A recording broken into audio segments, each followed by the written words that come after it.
Hello student. आज हम video के इस भाग में वचन को पढ़ेंगे।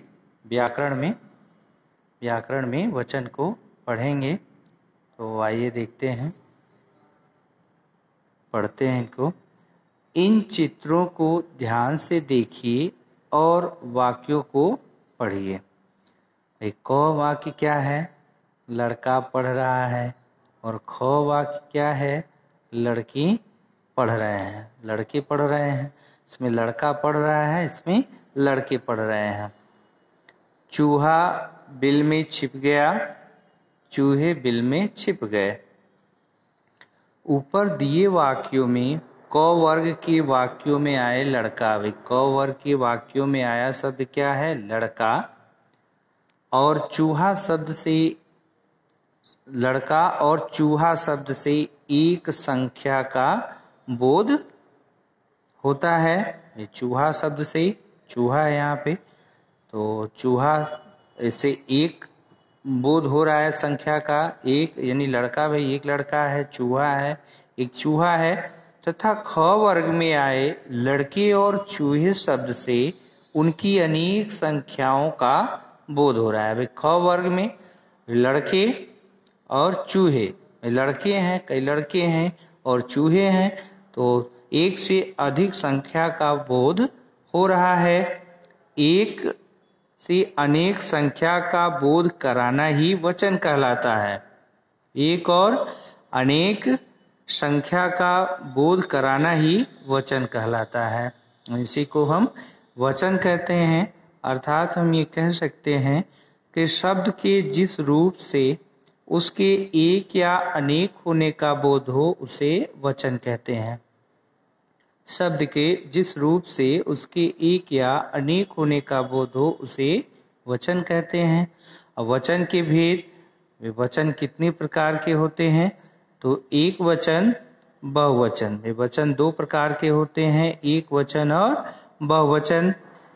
एक वचन इस शब्द के जिस रूप से उसके एक व्यक्ति, वस्तु, स्थान या प्राणी होने का बोध हो उसे एक वचन कहते हैं।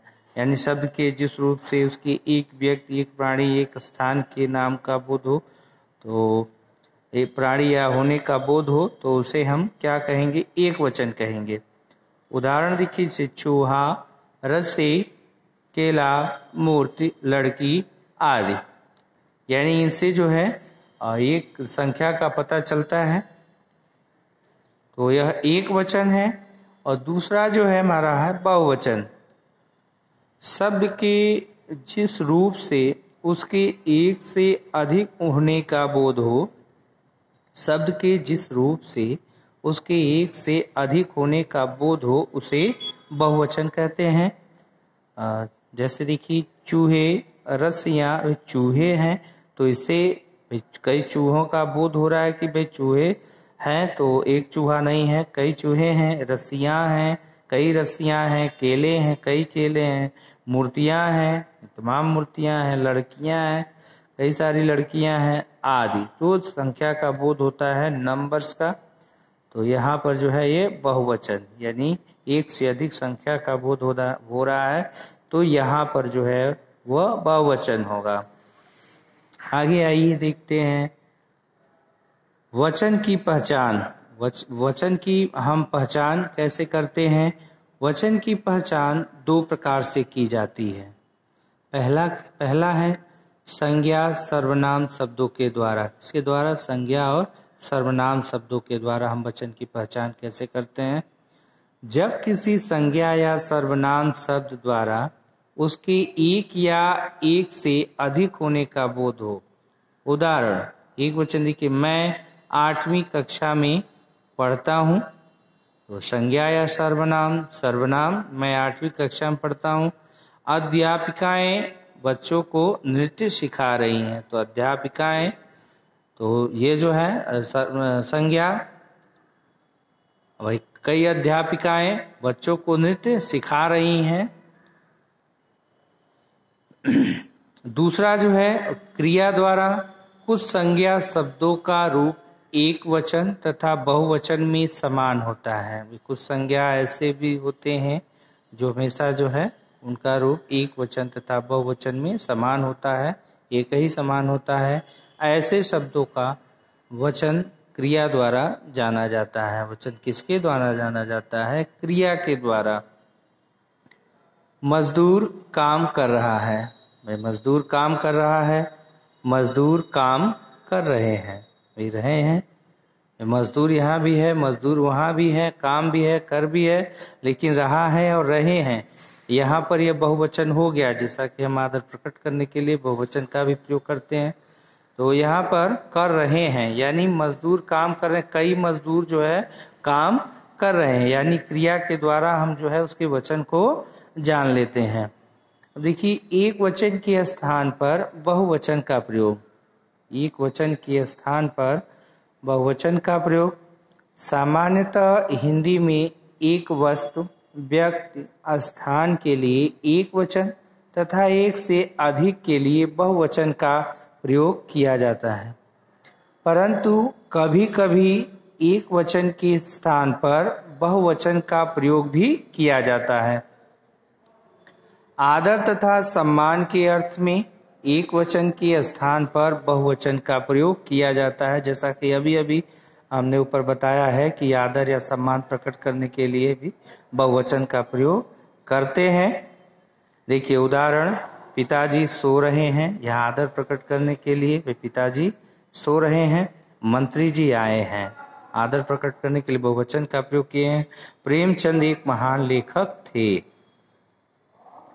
ऊपर लिखे सभी वाक्यों में पिताजी, मंत्री जी और प्रेमचंद एक वचन है, एक वचन है, परंतु इनके लिए आदर सूचक हैं तथा थे बहुवचन की क्रियाओं का प्रयोग किया गया है। बहुवचन की क्रियाओं का प्रयोग किया गया है क्यों? क्योंकि आदर प्रकट करने के लिए।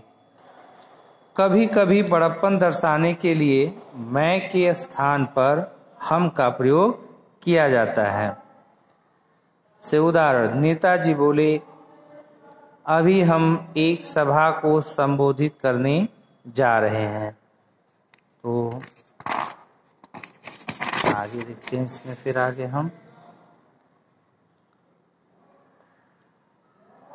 अपने बराबरी वालों अथवा अपने से बड़ों के प्रति सम्मान प्रकट करने के लिए भी एक वचन के स्थान पर बहुवचन का प्रयोग किया जाता है। जैसे उदाहरण, रचना ने अपनी सहेली से पूछा, क्या तुम भी सिनेमा देखने चलोगी?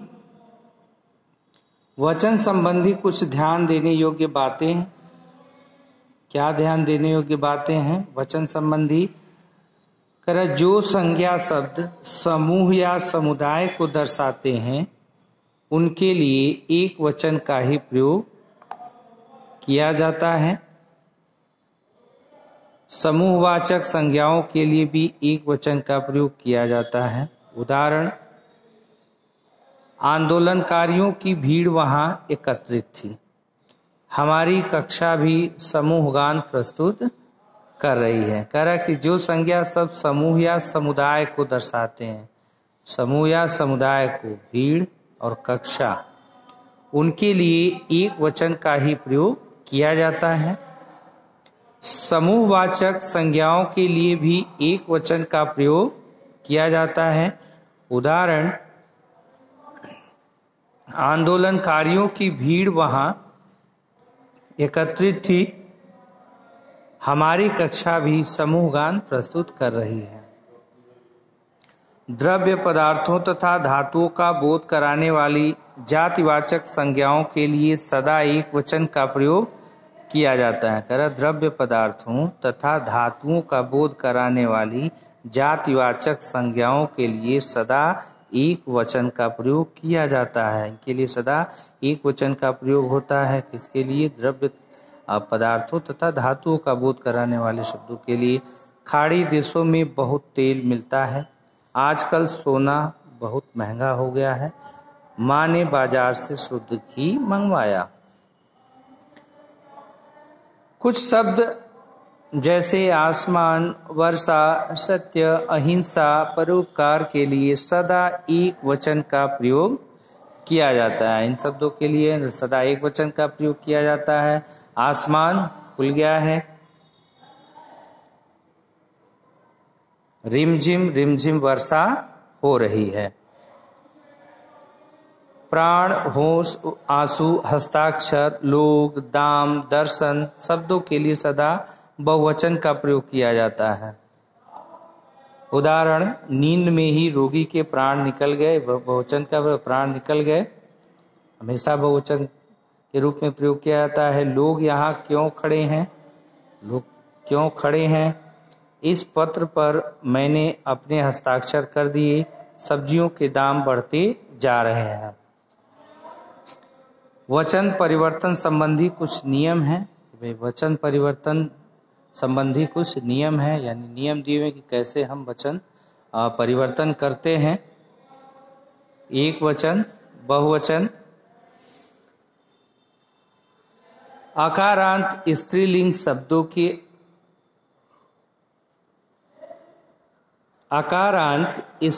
शब्दों के अंत में अ के स्थान पर ए लगाकर, देखिए एक वचन से बहुवचन है। आकारांत जो शब्द है, अब गाय, रात, भैंस, पुस्तक आकारांत शब्द है। अब स्त्रीलिंग शब्दों के अंत में हम क्या लगा देंगे, अ के स्थान पर ए लगाकर जो है हम बना लेंगे इसे बहुवचन। तो गायें, रातें, भैंसे, पुस्तक, पुस्तकें, यानी अकारांत स्त्रीलिंग शब्दों के अंत में अ के स्थान पर ए जोड़ करके हम शब्द को क्या करते हैं, अकारांत स्त्रीलिंग शब्द को बहुवचन में बदल लेते हैं। टांग, टांगे, बाह, बाहें, झील, झीलें, बात, बातें। आकारांत स्त्रीलिंग शब्दों के अंत में आ के बाद ए लगाकर, आकारांत स्त्रीलिंग शब्दों के अंत में आ के बाद ए लगाकर। कथा, कथाएं, छात्रा, छात्राएं, ये अकारांत आई आकारांत, यानी शब्द के अंत में आ। कथा, छात्रा, तो आ की जगह पर हम क्या लगा दिए हैं, ए लगा करके हम इनको क्या किए हैं, बहुवचन बना लिए हैं। गाथा, तो गाथाएं, माला, मालाएं, घटना, घटनाएं, कन्या, कन्याएं, कविता, कविताएं, पाठशाला, पाठशालाएं। आकारांत पुल्लिंग शब्दों के अंत में आ के स्थान पर ए लगा करके, आकारांत पुल्लिंग शब्दों के अंत में आ के स्थान पर ए लगा करके। बेटा, भाई आकारांत आ शब्द सब में पंखा, लड़का, केला, रस्सा, तो क्या लगा देंगे हम इसके स्थान पर, आ के स्थान पर ए।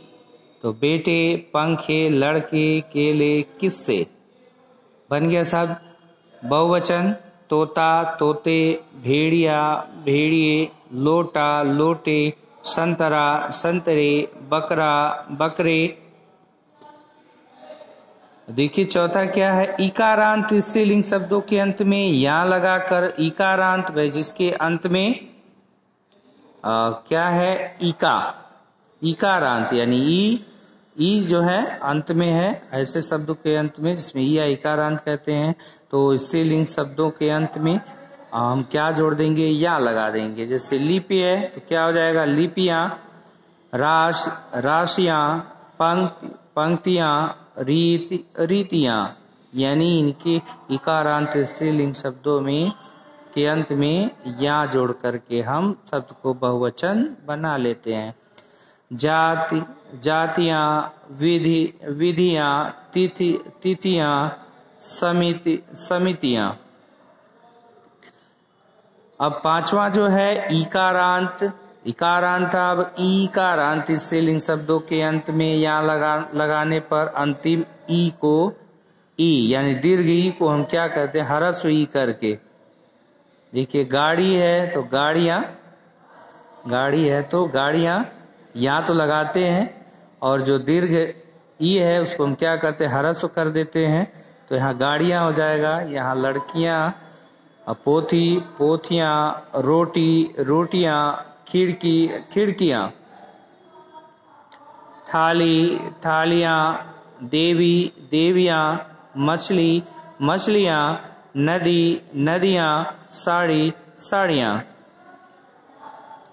अब देखिए उकारांत या ऊकारांत स्त्रीलिंग शब्दों के अंत में ए लगाने पर अंतिम ऊ को यानी दीर्घ ऊ को ह्रस्व ऊ करके बहु बहुएं, यानी ये दीर्घ है, यहाँ पर ह्रस्व हो गया और ए हो गया, तो यहाँ पर बहुवचन हो गया, बहु से बहुएं और ऋतु से ऋतुएं, धेनु धेनुएं, वस्तु वस्तुएं। सातवां देखिए कुछ आकारांत स्त्रीलिंग शब्दों में अनुनासिक लगाने से भी बहुवचन बन जाए। गुड़िया है तो गुड़िया, कुटिया है कुटिया, चिड़िया तो चिड़िया, खटिया खटिया, झोपड़ी झोपड़ियाँ, पुड़िया तो पुड़िया। अब कुछ शब्दों का एक वचन तथा बहुवचन में रूप नहीं बदलता। अब देखिए कुछ शब्दों का एक वचन तथा बहुवचन में रूप नहीं बदलता। क्या है वे शब्द? कलम, ये कलम ही होगा। नाना नाना, गुरु गुरु गुरु ही है।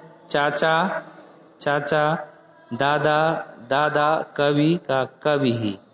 यानी ये शब्द ऐसे हैं, इन शब्दों का एक वचन तथा बहुवचन में रूप जो है वह नहीं बदलता।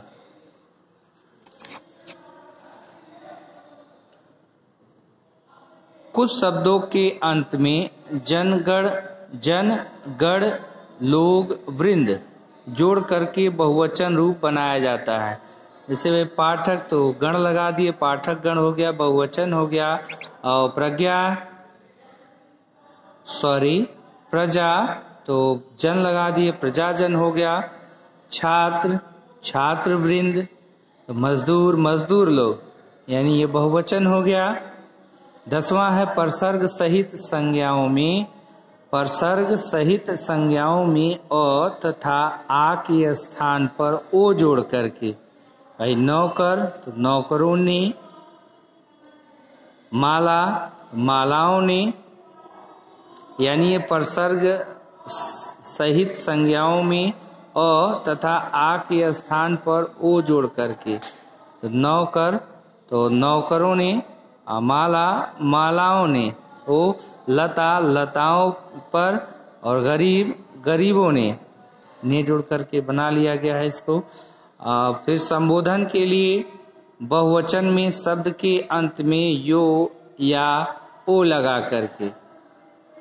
हे भाई हे भाइयों, हे सज्जन हे सज्जनों, बहुवचन बन गया है। हे मुनि हे मुनियों, हे छात्र हे छात्रों। तो ऐसे करके हम जो एक वचन से बहुवचन बना लेते हैं। ये बहुवचन बनाने के नियम थे, एक वचन से बहुवचन, कैसे हम शब्दों को एक वचन से बहुवचन बना लेते हैं। तो इस नियम को सीखा हमने। देखिए आपके चैप्टर में अब तक हमने क्या सीखा। तो अब तक क्या सीखा आपने? शब्द के जिस रूप से उसके एक या अनेक होने का बोध हो उसे हम वचन कहते हैं, ये सीखा हमने। वचन दो प्रकार के होते हैं, एक वचन तथा बहुवचन। एक वचन तथा बहुवचन। वचन की पहचान दो प्रकार से की जाती है, संज्ञा या सर्वनाम शब्दों द्वारा, फिर क्रिया द्वारा। तो आज के वीडियो में स्टूडेंट बस इतना ही। तो मिलेंगे नेक्स्ट वीडियो में। So student take care, bye bye.